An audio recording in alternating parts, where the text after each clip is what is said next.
A mensagem deste domingo é um exercício de imaginação. Desde os tempos apostólicos, havia uma antiga lenda sobre o apóstolo João. Acreditava-se que João não morreria nunca a fim de ver o retorno de Jesus com seus olhos. De acordo com essa lenda, João estaria vivo hoje, viajando anonimamente pelo mundo para anunciar o consolo do retorno de Cristo. Pois bem, hoje o apóstolo João veio para nos falar desse consolo.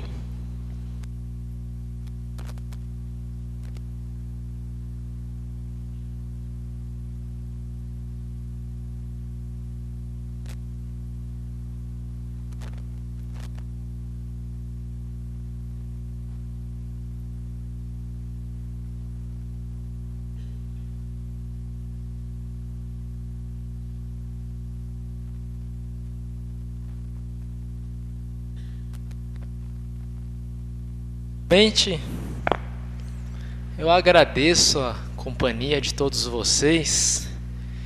Me perdoem porque viajei por muitos lugares e pode ser que meu português ainda não esteja tão bom, mas tive 2000 anos para treinar todas as línguas que hoje são faladas. Obrigado, Cláudio, pela introdução. Foi uma surpresa que o pastor de vocês preparou a vocês. Ele, por e-mail, Facebook, conseguiu entrar em contato comigo. Eu estava viajando para o Rio de Janeiro, mas pelo convite amado dos irmãos aqui de Interlagos, decidi atender este convite e estar aqui com vocês. Estou vivendo nesta terra por 2000 anos. Jesus prometeu que eu não morreria até a volta dele. Por isso tive muito privilégio em ver muitas coisas acontecendo, mas também tive muitas tristezas nesta vida. A verdade é que eu sou João, irmão de Tiago. Vocês me apelidaram, não vocês, mas os antepassados de vocês me apelidaram de João Apóstolo, para diferenciar do outro João, que é o João Batista. E unido com Jesus, eu tomo parte com vocês no reino de Deus e também aguentar o sofrimento com paciência. Porque pela graça da palavra de Deus, da palavra da vida, que é o próprio Jesus, que a sociedade bíblica traduz tão bem por palavra, é o Logos, é o Verbo. Eu lembro de ter escrito isso no meu evangelho, que é na verdade o evangelho de Jesus. E por essa palavra eu pude viver até hoje e testemunhar a maravilhosa ação de Deus em iluminar o mundo com a sua luz. Durante meus quase 2000 anos de vida, vibrei de alegria em muitas ocasiões, mas chorei muito também. Meus olhos foram privilegiados em ver a luz de Deus nascendo neste mundo, vivendo entre nós. E contamos, eu e os apóstolos, nós contamos a vocês o que vimos e ouvimos para que vocês hoje estejam unidos conosco, assim como nós todos estamos unidos com Jesus Cristo e seu Pai. Agora vocês têm falado do amor de Deus. E diferente de Tomé, vocês creram no Salvador Jesus sem vê-lo, sem tocá-lo, sem ouvi-lo diretamente. E é por causa de vocês que eu dou glórias a Deus, e por causa de vocês a minha alegria tem sido completa também nesta geração. O ruim de viver tanto tempo, além de ver tantas coisas, é também ver muito sofrimento.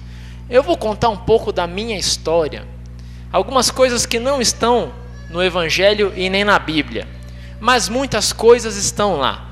Primeiro, eu lembro como se fosse ontem, 2100 anos atrás, eu estava pescando no Mar da Galileia. Meu trabalho era consertar as redes. E João e meu irmão Tiago, eles que de fato faziam a pescaria, pois eles eram mais velhos, eles tinham mais experiência.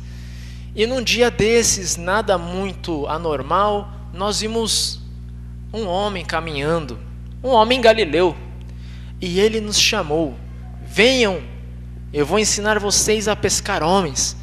E eu não sei explicar como, mas nós seguimos a ele. Eu, meu irmão Tiago, João e André. Fomos os 4 primeiros discípulos de Jesus. E durante 3 anos nós ouvimos coisas maravilhosas. Eu lembro uma vez, vocês devem saber também pela palavra de Deus, a Bíblia. Lembro uma vez que numa cidade da Galileia, ali perto, chamada Caná, nós fomos a uma festa de casamento. E a festa dura 3 dias. Não é igual os casamentos de hoje, não querendo criticar a geração de vocês, mas gastam muito dinheiro com decoração, com filmagem, com foto, com vestido de noiva, e a comida é uma porcaria, né? Naquela época não, a gente gastava o dinheiro com a comilança. 3 dias de muita comida, 3 dias de vinho do bom e do melhor, à vontade, muita alegria, muita música. E num desses dias faltou vinho. Jesus transformou água em vinho, foi um milagre assim espetacular, e ninguém ficou sabendo. Só eu, Pedro e Tiago. Fizeram até a musiquinha do trio, né? Pedro, Tiago e João. Nós 3, de fato, tínhamos alguns privilégios a mais. Porque além de ver esse milagre, nós somos os únicos discípulos, e eu não sei por que a razão, fomos os únicos a ver Jesus lá no Monte Hermon, fica perto da Samaria, né? Como se para vocês fosse o Paraná, mais para o sul lá da Galileia, né? Então lá na Samaria Jesus foi transfigurado, o rosto dele brilhava. Olha, eu já assisti todos os filmes que vocês produziram até hoje, Avatar, essas coisas tudo aí, mas nenhum filme, nenhuma coisa bonita se aproxima do que eu vi naquele dia. Jesus transfigurado, mostrando o seu poder, a sua glória. E mesmo isso não se compara ao que Jesus fez com o nosso amigo Lázaro. Foi o único dia que Jesus chorou. Ele chorou, quer dizer, foi o único dia que nós registramos na Bíblia. Muita coisa não escrevemos, mas naquele dia a gente fez questão de colocar: ele chorou, porque nós choramos também. Nosso amigo Lázaro morreu, mas Jesus, com seu poder, ressuscitou Lázaro dos mortos. E aí foi uma festa só também. Como Jesus gostava de festa, era muito bom, né? E foi uma festa maravilhosa. Maria, Marta, né, ouviram Salvador. Marta, que cozinhava tão bem, foi preparar um cordeiro com um tempero que hoje, se ela estivesse viva, iria trabalhar lá no programa daquela senhora loira lá. Ia fazer muito dinheiro, né? E ela botava uns temperos tão gostosos, eu nunca mais comi um cordeiro daquele. Mas a gente estava tão alegre em ver Lázaro revivendo, que festejamos muito. Mas nem tudo foi só alegria, né? Vocês celebraram na Sexta-feira Santa, eu pude ver lá no Facebook, no site de vocês, o pastor Mário me mostrou a morte do nosso Salvador. E por alguma razão eu fui o único discípulo que esteve com Jesus desde o chamado até a morte dele. Na cruz e naquele dia Jesus deixou para mim a sua mãe. Jesus deixou para os soldados as suas roupas, as suas vestes. Jesus deixou para Pilatos o seu orgulho e os seus direitos. Mas Jesus deixou para vocês o seu sangue e a salvação de pecados. E eu pude assistir o Mestre dizer: está consumado. E ele morreu e pagou os pecados de todos vocês e os meus pecados também. Depois de 3 dias eu lembro as mulheres correndo do sepulcro até em casa e dizendo que ele havia ressuscitado. Olha, a gente ficou desconfiado. Lembro que Pedro correu na frente, que ele era o mais nervoso, né? Mas eu corri atrás e ultrapassei porque ele era velho já, eu era novinho, nada parecido com o que eu sou hoje, muito velho, né? E eu corri na frente dele, ultrapassei João e vi Jesus, ou melhor, não vi Jesus. Vi que o seu sepulcro estava aberto e ele não estava mais lá. Que dia de alegria foi aquele? E depois de um tempo, Jesus ainda subiu aos céus e nos deixou com a missão de levar o Evangelho. Eu vi todos os apóstolos morrendo um a um. Às vezes eu acho que esse privilégio de viver até a volta de Cristo, na verdade é uma maldição quase, desculpa a Deus. Mas eu vi cada um dos meus parentes, dos meus amigos e dos apóstolos falecendo. Enterrei todos eles. O primeiro a enterrar foi o meu próprio irmão Tiago. Vi Tiago morrer perseguido pelos judeus. Depois nós enterramos Paulo. Pedro foi crucificado de cabeça para baixo. Tomé morreu na Índia. Mateus morreu na Etiópia com uma lança. E assim todos os apóstolos foram tombando. De todos os apóstolos, a igreja de Tomé é a única que resiste até hoje. Eu vi a minha própria congregação ser destruída pelos muçulmanos. E não foi culpa dos muçulmanos, não. Foi nossa culpa. Nós matamos os muçulmanos. E eu fiquei tão triste em ver aquelas guerras que a igreja fez em nome de Deus. E eles responderam tomando toda aquela área. E logicamente a igreja sem o apoio foi morrendo aos poucos. Hoje não há mais igreja na cidade onde eu preguei. A minha igreja são apenas ruínas. Por isso fica a lição: não se apeguem ao que é material. Porque eu, como pastor de Éfeso, de outras cidades, vi cada congregação que Deus me usou para construir sucumbir e virar apenas pedras. Mas o testemunho de Deus, a palavra permanece. É essa lição que eu quero passar para vocês. Tudo nesse mundo passa, só a palavra permanece. As congregações morrem e o templo cai, mas a pregação da palavra permanece. Se um dia essa congregação de vocês terminar, o que vocês pregaram irá permanecer, porque vocês pregaram a palavra de Deus. Nesse sentido, meus filhinhos, não se apeguem às quinquilharias de vocês. Vejo tanta gente atravessar a rua olhando o celular, o iPod, Facebook, que não consegue mais viver sem internet. Vejo pessoas apegadas às suas casas, aos seus carros. Vejo pais tratando melhor os seus carros do que os seus filhos. Vejo mãe tratando melhor os seus utensílios de cozinha, o seu fogão, do que os seus próprios filhos. E vejo os filhos tratando melhor os seus amigos, o seu lazer, do que tratando os próprios pais. Antigamente, não é discurso de velho, mas antigamente a gente vivia e trabalhava. Na verdade, trabalhava para viver, para ter o que comer. Hoje vocês vivem para trabalhar. Vocês largam família, largam os filhos, largam tudo para ter 2 empregos, para trabalhar mais e assim por diante. Será que vocês não estão se apegando demais ao que é material? Ouçam o que eu tenho para falar, não façam isso. Eu sofri muito ao me apegar àquilo que a traça destrói e a ferrugem corrói. Apeguem-se somente à palavra de Deus, porque ela é a única coisa que permanece. Dentro de tudo isso, eu lembro que parece que é tão vazio o que eu estou falando, mas eu lembro que algo que fez diferença na minha vida.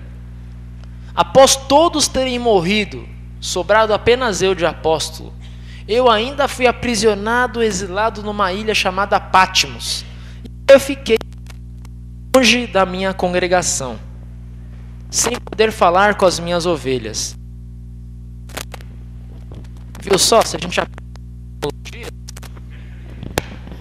antigamente lá na minha congregação era no gogó e a gente construía a igreja pro som chegar longe, mas hoje a gente depende das quinquilharias, E aí, atrapalha bastante. Não se apeguem ao que a traça e a ferrugem corrói. Se apeguem à palavra. Mas voltando à ilha de Patmos, lá naquela ilha, Deus me revelou a coisa mais maravilhosa do universo. Eu vi Jesus voltando dos altos céus. Eu vi Jesus voltando com todo o seu poder e a sua pompa. E ele disse assim: eu sou o Alfa e o Ômega, o Todo-Poderoso, aquele que era, que é e que há de vir. No começo eu fiquei com medo quando eu tive aquela visão, tanto que eu caí no chão e fiquei. Mas foi muito bonito que aquela visão não era só uma visão, não. Era algo que eu estava presenciando. Por quê? Jesus veio até mim e encostou no meu ombro e disse para mim assim, eu sinto até hoje aquele calor tão gostoso. Jesus falou: João, não tenha medo. Não tenha medo. Eu sou o primeiro e o último. Eu sou aquele que vive. Eu estive morto, mas fui ressuscitado e estou vivo para todo sempre. Naquele momento eu percebi que esse Jesus tão glorioso que eu estava vendo diante de mim era o mesmo que havia morrido na cruz, que havia dito para mim: João, essa é sua mãe, cuida da Maria para mim. Maria, esse é seu filho. Maria morou comigo até morrer. Esse mesmo Jesus amoroso é aquele que voltou em glória na minha visão diante de mim. É natural a gente ter medo, né, de uma visão tão gloriosa, tanto que muitas igrejas, e de repente até vocês também, têm medo de falar no fim do mundo, no Apocalipse, mas é consolo para nós, porque o mesmo Jesus que voltará é o que morreu por todos vocês, né? Ele foi o mesmo que mostrou as mãos para Tomé, e Tomé acreditou. Por isso Tomé foi o primeiro de nós a chamar Jesus de meu Senhor e meu Deus. Se ajoelhou diante dele e o adorou. Não tenham medo do fim do mundo. Não tenham medo de perder todas essas coisas que cercam vocês. Não tenham medo de perder o dinheiro que vocês têm. Não tenham medo de perder o emprego. Não tenham medo de nada que a traça destrói e a ferrugem corrói. Não se apeguem a nada nesse mundo, mas à palavra de Deus. A palavra de Deus promete que vocês nunca serão desamparados. Com emprego, sem emprego, com doença, sem doença, Deus amparará vocês e dará forças a vocês. Eu sou prova viva disso. A palavra de Deus diz que Jesus nunca nos abandonou. Jesus não fugiu do mundo. Ele subiu aos céus para levar a sua humanidade, para mostrar: eu redimi a carne. Por isso Jesus está com corpo, espírito, natureza divina, natureza humana. Jesus subiu inteiro aos céus, né? E assim mostrou que a carne está redimida, nós estamos salvos. Meus filhinhos, se apeguem então ao que é eterno. E ao se apegar ao que é eterno, a palavra de Deus, nós vamos aprender o quê? A fazer da nossa vida o que de fato é importante. O que é importante nessa vida? Eu assisti o sermão de domingo passado. O pastor falou do amor, né? A única coisa importante nessa vida é a palavra de Deus unida ao amor. Porque a palavra de Deus vocês ouvem, estudam e internalizam. Mas a palavra de Deus sai de vocês em atos de amor, quando vocês testemunham o evangelho com a vida de vocês. Por isso, sejam os melhores pais, avós e tios que vocês podem ser. Sejam os melhores filhos que vocês podem ser. Sejam os melhores maridos, esposas que vocês podem ser. Sejam cidadãos honestos, não soneguem imposto. Deem a César o que é de César.